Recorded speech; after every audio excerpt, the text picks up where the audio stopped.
نہ کوئی غم کرو نہ خوف، خوشیاں مناؤ جنت کی جس کا تم سے وعدہ کیا گیا تھا۔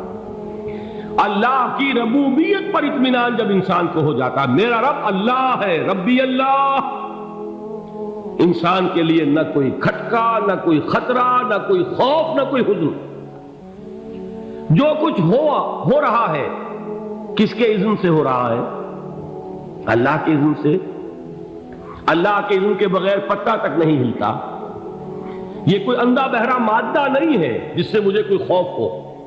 اندھا بھینسا چلا رہا ہو اس سے تو ڈرنے کا ہر انسان کو ڈرنا چاہیے، نہ معلوم کس کو ٹکر مار دے۔ لیکن نہیں، اس کائنات کو چلانے والا ایک سمیع و بصیر خدا ہے، وہ جو میرا دوست ہے، میرا ولی ہے۔ اللہ ولی الذین آمنوا یخرجہم من الظلمات الی النور۔ اللہ اہل ایمان کا ولی ہے، ساتھی ہے، پشت پناہ ہے، مددگار ہے، حمایتی ہے۔ بتائیے جسے یقین ہو جائے کہ اللہ میرا مددگار، اللہ میرا محافظ، اللہ میرا پشت پناہ، اللہ میرا حمایتی، اس کے لیے کوئی خوف ہوگا؟ اس سے کوئی ڈر ہوگا؟ میں مثال دیا کرتا ہوں ایک بہت سادہ، پنجاب کے دیہات کی۔ تو بڑا چودھری ہے اور کوئی غریب کسان ہے۔ اس غریب کسان کے جانوروں کو ہر وقت اندیشہ ہوگا چوری کا، کوئی میری بھینس کھول کر نہ لے جائے، کوئی میرا بیل کھول کر نہ لے جائے۔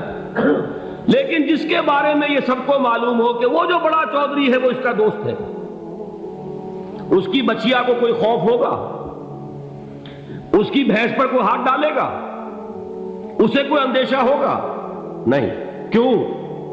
کہ وہ بڑا چودھری، بڑا اس کا یہاں کا سردار، جاگیردار، سب کو معلوم ہے وہ میرا دوست ہے، کوئی میرے خلاف اقدام نہیں کر سکتا۔ اس دنیا میں یہ چھوٹی سی بات اگر آپ کے دلی اطمینان اور سکون کا باعث بن سکتی ہے تو ذرا تصور کیجئے۔ میں لفظ تصور استعمال کروں گا صرف اس لیے کہ اس کا ہم جس کو کہتے ہیں ادراک اور شعور کر نہیں سکتے، اگر کے ساتھ کر سکتے۔ اگر یقین ہو کہ اللہ میرا مددگار اور یقین ہو کہ اللہ ہر آن میرے ساتھ ہے، پھر کوئی خوف؟ کس کا خوف؟ کوئی شے اللہ سے بالا تر ہے؟ کوئی قوت اس سے زیادہ طاقتور ہے؟ کوئی اس کے ارادے کو بدلنے والا ہے؟ کوئی اس کی مشیت کے آڑے آنے والا ہے؟ یہی بات ہے جو حضور نے فرمائی، یہ ایمان کا حاصل ہے لب لباب، کہ دیکھو اچھی طرح اس بات کو ذہن نشین کر لو، اگر تمام انسان مل کر تمہیں کوئی نقصان پہنچانا چاہے نہیں پہنچا سکتے، مگر جو کچھ اللہ نے لکھ دیا ہو، اور تمام انسان مل کر تمہیں کوئی نفع پہنچانا چاہے نہیں پہنچا سکتے، مگر وہ شے جو اللہ نے طے کر دی۔ آپ پھر میں کہوں گا ذرا طاری کیجئے، اسے فرض کیجئے، اسے سوچئے۔ اگر اس حدیث پر ہمارا دل ٹھکا ہوا ہو تو کسی سے ڈر ہوگا؟ یہ مجھے نقصان نہ پہنچا دے، یہ میری رپورٹ خراب نہ کر دے، یہ میری انکریمنٹ نہ رکوا دے، یہ میرا یہ نہ بگاڑ دے، یہ میرے یہ نقصان نہ پہنچا دے۔ اس کا ڈر، اس کا ڈر، اس کا خوف، اس کی خوشامد، اس کے لیے جا کر طرح طرح سے اپنی عزت نفس کو ذلیل کروانا اس کے سامنے، یہ سب کچھ کیوں کرتا ہے انسان؟ جب سمجھتا ہے کہ اس کے ہاتھ میں میرا کوئی نفع ہے، اس کے ہاتھ میں میرے لیے کوئی ضرر ہے، یہ مجھے کوئی غضب پہنچا سکتا ہے، یہ مجھے کوئی نقصان پہنچا سکتا ہے، یہ میرا کوئی کام بنا سکتا ہے، یہ میری کوئی ضرورت پوری کر سکتا ہے، اسی کا نام شرک ہے۔ جہاں آپ نے یہ سمجھا کہ غیر اللہ کے اندر کوئی طاقت موجود ہے، وہی شرک ہے۔ بتوں سے تجھ کو امیدیں، خدا سے نو امیدی، مجھے بتا تو صحیح اور کافری کیا ہے؟ شرک تو یہ ہے۔ جس پر بھی تمہیں یہ خیال ہے، کلمہ ہے یہ کلمہ سوم، لا حول ولا قوت الا باللہ، ذرا اس پر دل کو کبھی اگر آپ تصور کریں، پھر فرض کریں، دل ٹھک جائے اس پر، کوئی طاقت نہیں۔ یہی بات تھی جو شیخ عبد القادر جیلانی رحمۃ اللہ علیہ نے اپنی وصیت میں اپنے بچے سے کہی۔ 11ویں دینے والے ہیں، لیکن حضرت شیخ عبد القادر جیلانی کی وصیت اور تعلیمات کو کتنے لوگ ہیں تم جانتے ہو؟ یہ جن مقامات تک پہنچے ہیں وہ کس چیز کی بدولت پہنچے؟ انہوں نے جو پیغام دیا وہ کیا تھا؟ اے میرے بچے، جس طریقے سے قرآن مجید میں حضرت لقمان کی نصیحتیں جو ہے نقل کر دی گئی ہیں، میں یہ عرض کروں گا بالفرض اگر قرآن حضرت عبد القادر جیلانی کے بعد نازل ہوا ہوتا تو شیخ عبد القادر کی یہ نصیحتیں بھی قرآن میں درج ہوتی۔ اتنی اونچی نصیحتیں ہیں۔ اے میرے بچے، اس حقیقت کو ذہن نشین کر لے، لا فاعل فی الحقیقت ولا مؤثر الا اللہ۔ اس کائنات میں نہ کوئی فاعل حقیقی ہے نہ مؤثر حقیقی ہے سوائے اللہ۔ کسی شے میں کوئی تاثیر نہیں اگر اللہ نہ چاہے۔ آگ جلا نہیں سکتی اگر اللہ نہ چاہے، پانی ڈبو نہیں سکتا اگر اللہ نہ چاہے، زہر ہلاک نہیں کر سکتا اگر اللہ نہ چاہے، کوئی چیز فائدہ نہیں پہنچا سکتی اگر اللہ نہ چاہے۔ تو در در پہ کیوں سر جھکاتے ہو؟ در در پر کیوں جبیں سائی کرتے ہو؟ سب کے سامنے کیوں ہاتھ پھیلاتے ہو؟ ایک اللہ سے مانگو، ایک اللہ کے سامنے زمین پر اپنی جبین رکھو۔ لا فاعل فی الحقیقت ولا مؤثر الا اللہ۔ نظر آتا ہے ہمیں کہ پانی پیاس بجھا دیتا ہے، پیاس بجھانے کی صلاحیت پانی میں نہیں ہے، اللہ کے اذن سے۔ کھانا بھوک مٹا دیتا ہے، بھوک مٹانے کی صلاحیت کھانے میں نہیں ہے، اذن رب میں ہے۔ دیکھیے یہی یقین تھا حضرت موسیٰ علیہ السلام کا واقعہ یاد کیجئے۔ سامنے سمندر آ گیا ہے، قوم دیکھتی ہے پیچھے کہ گرد و غبار کا طوفان ہے۔ معلوم ہوا کہ فرعون اپنے لشکر سمیت آ گیا۔ لشکر جب چلتا تھا تیز رفتاری کے ساتھ تو گرد و غبار کا جو طوفان اٹھتا تھا اس کا تصور کیجیے، اور لمحہ بلمحہ وہ قریب آ رہا ہے۔ پوری قوم نے کیا کہا؟ اے موسیٰ انا لمدرکون، اے موسیٰ ہم کو پکڑے گئے۔ قرآن مجید نے تو یہاں وہ باتیں نہیں لکھی ہیں، لیکن تورات میں یہ درج ہے کہ بنی اسرائیل جھگڑنے لگے، دست و گریبان ہو گئے موسیٰ کے ساتھ۔ موسیٰ نے یہاں مروایا لا کر، اس سے تو ہم ہی بہتر تھے، وہاں کھانے کو ملتا تھا، زندگی تو تھی، بیگار ہم کر رہے تھے، موت تو نہیں تھی۔ اب جو کچھ ہوگا اس کا تصور کرو، جس طریقے سے ہمارے ٹکڑے اڑائے جائیں گے۔ تو لڑ رہے ہیں حضرت موسیٰ علیہ السلام سے۔ یہ تورات کی تفصیل ہے، قرآن میں صرف اتنا آیا ہے، پریشان ہو کر انہوں نے کہا انا لمدرکون، موسیٰ ہم کو پکڑے گئے۔ اس وقت موسیٰ کا جواب کیا ہے؟ کلا ان معی ربی سیہدین، نہیں، میرے ساتھ میرا رب ہے، وہ راستہ دے گا۔ بتائیے کہاں راستہ نظر آ رہا ہے؟ یہ ہے ایمان بالغیب۔ راستہ نظر نہ آئے تب اللہ پر یقین ایمان ہے۔ جیب میں پیسے ہوں اور تب دل کو اطمینان ہے تو ایمان کس پر ہوا؟ پیسے پر، اللہ پر نہیں۔ جب وسائل و ذرائع نہ ہو اور پھر یقین ہو کہ اللہ مسبب الاسباب ہے، وہ اسباب کا پابند نہیں ہے، وہ اسباب کا محتاج نہیں ہے، اسباب اس کے محتاج ہے۔ اگر یہ یقین ہے تو اللہ پر ایمان ہے، یہ نہیں ہے تو تمہارا ایمان اسباب پر ہے، وسائل پر ہے، ذرائع پر ہے، مادیات پر ہے، اللہ پر نہیں۔ اس وقت کہاں راستہ تھا؟ کوئی راستہ تھا؟ سمندر ہے اور ادھر سے لشکر آ گیا ہے۔ کلا ان معی ربی سیہدین۔ اب دیکھیے ایمان کہہ دینا آسان ہے، ہوا معکم اینما کنتم، جہاں کہیں بھی تم ہوتے ہو اللہ تمہارے ساتھ ہوتا ہے، لیکن اس کا یقین قائم ہو جائے تو زمین و آسمان کا فرق واقع ہو جائے۔ یہی بات ہوئی حضور کے ساتھ۔ غار ہے، چھپے ہوئے ہیں محمد رسول اللہ اور آپ کے وہ یار غار ابو بکر صدیق رضی اللہ تعالی عنہ۔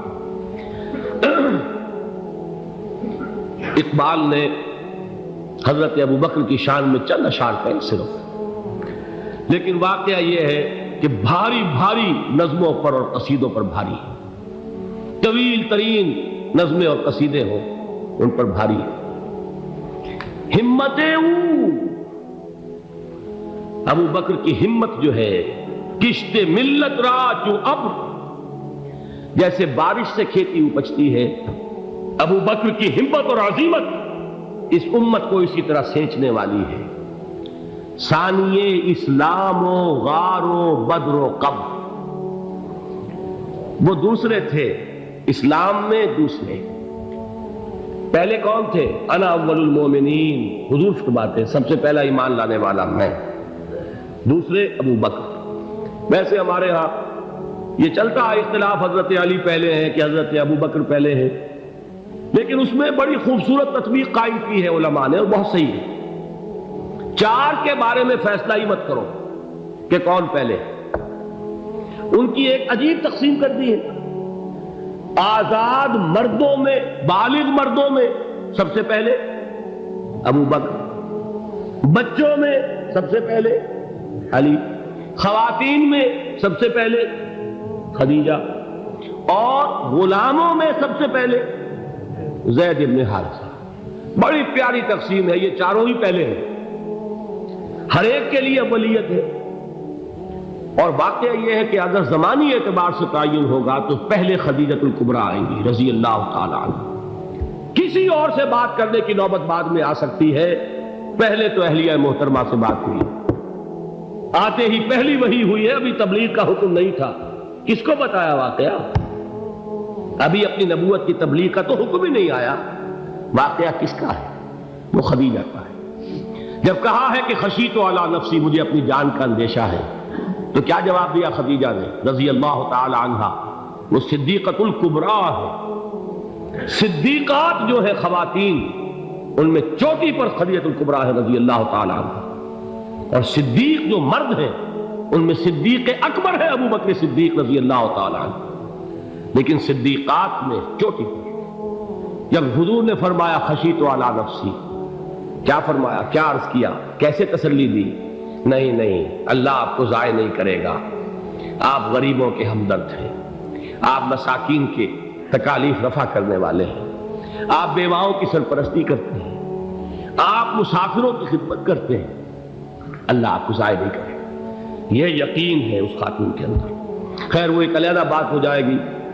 میرے دل پر حضرت خدیجہ رضی اللہ تعالیٰ عنہ کی شخصیت کا بڑا گہرا نقش ہے، جو وہ کوئی اور ہی وقت اور موقع ہوا تو بیان ہوگا۔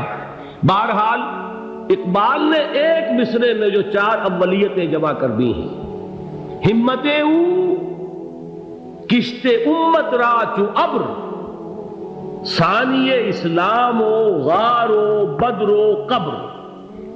اسلام میں حضور کے بعد پہلے کون؟ ابو بکر۔ غار میں حضور کے ساتھ کون؟ ابو بکر۔ بدر کی رات اللہ کا رسول سربسجود وہ جھاڑ، وہ گھاس پھوس کی جو جھوپڑی بنائی گئی تھی، اور وہاں تلوار ننگی لے کر پہرا دینے والا کون؟ ابو بکر۔